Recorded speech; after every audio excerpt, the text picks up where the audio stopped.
yesterday, early, everybody already hated Ted Cruz. We cruised into Wednesday hating him, but by night, last night, we had a new reason to.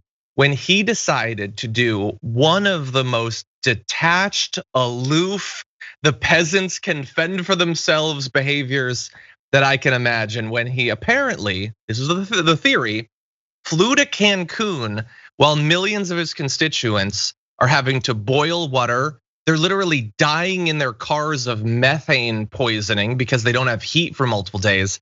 He went off for a nice vacation. Now, it was sort of a rumor at first, and people had to do their own like sleuthin' type stuff.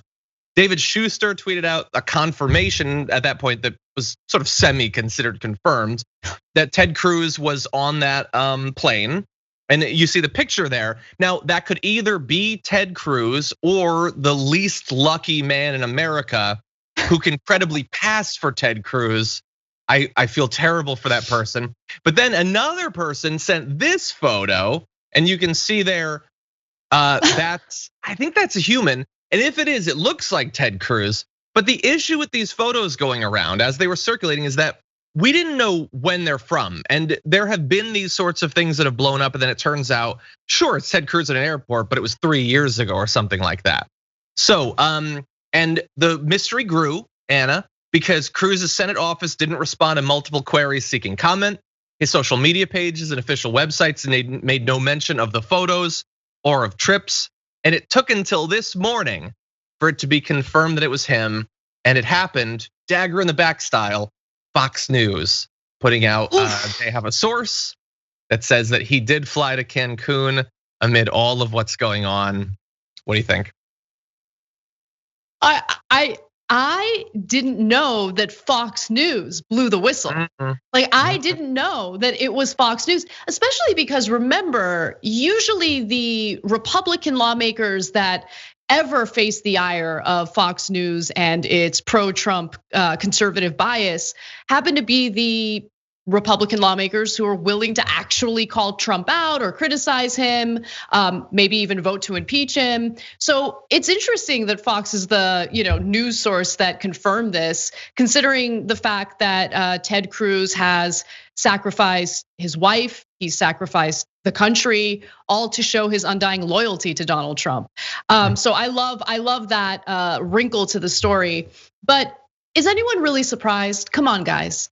How many times has the Senate gone on break or recess before they pass desperately needed coronavirus economic relief? I don't care if they're going on recess to just go back home and chill on their lazy, boy recliner. Lazy boys. Or if they're, lazy boy, is that what I said?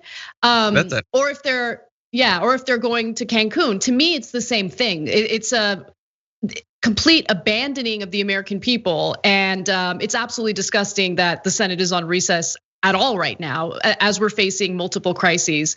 But Ted Cruz is just grimier and grosser than most Republican lawmakers. So it does make it a little worse to see him, having this leisurely time while so many people in his state are suffering from this storm. Exactly, and they are suffering. More than 2.7 million Texans are currently without power. Joe Biden had declared a state of emergency several days ago. Drinking water is limited, which is always what you want to hear about America.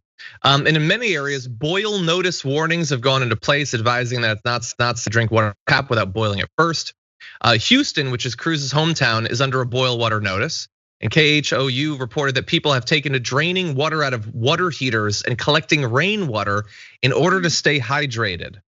So things not going especially well, I guess. Hospitals throughout the state have reported that they're experiencing heat and water issues.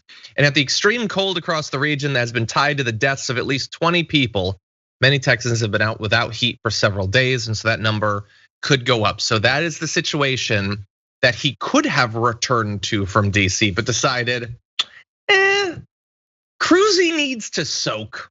A little hot tub, get a little bit of like a Mai Tai action.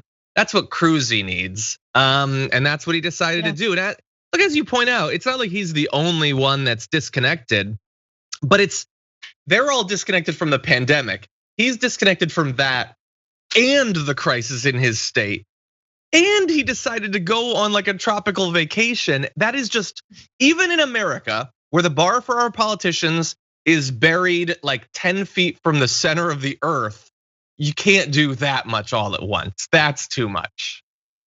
Well, John, remember, there aren't very many countries that Americans can travel to because of complete travel bans as a result of our unique, disastrous way of handling the coronavirus pandemic. So maybe he had no choice but to go to Mexico, which is one of the few countries that's allowing people to go in. But it doesn't matter. I mean, again, at the end of the day, we're talking about multiple crises happening simultaneously in this country.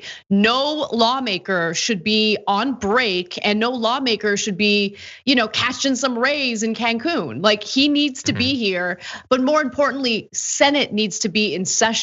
And the fact that they took a break before passing coronavirus relief is just incredibly infuriating.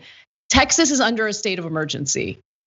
Cruz demanded that Joe Biden declare a state of emergency for the state of Texas, and Biden didn't even hesitate. He did it immediately. That was the right thing to do. But for Cruz to just check out after that is horrendous, absolutely horrendous. Phase 1 is declaring a state of emergency. Phase 2 is getting crunk. That's what he was doing. He just wanted like limbo, That's what he wanted. He wanted some nice nachos. Do the cool kids still say the word crunk?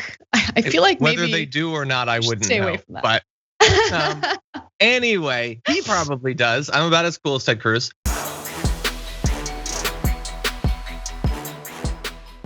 For more political news, breakdowns, interviews, stories of activism, and me trying my hardest to care about the occasional big celebrity news story, subscribe to our YouTube channel at youtube.com/The Damage Report. And you can ring the bell wherever it is so you don't miss anything.